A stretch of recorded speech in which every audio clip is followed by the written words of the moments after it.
Tapstitch is marketed as a trendy streetwear and custom hoodie platform with oversized fashion, anime-inspired designs, and print-on-demand apparel.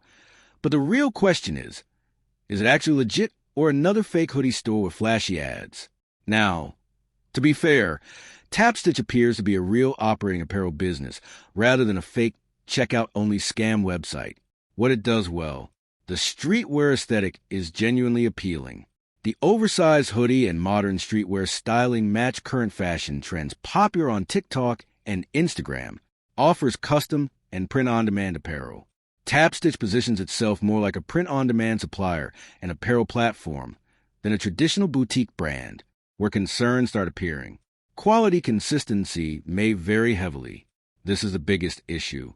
Like many print-on-demand services, product quality can depend on the exact garment print type and supplier batch. Shipping can take longer than expected. Print-on-demand apparel usually requires production time before shipping, which frustrates some buyers. The marketing can make products look more premium than they are. Professional photos and influencer content may create expectations closer to luxury streetwear brands. So is Tapstitch real or fake?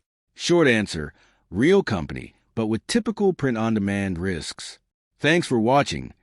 Don't forget to like and subscribe for more videos.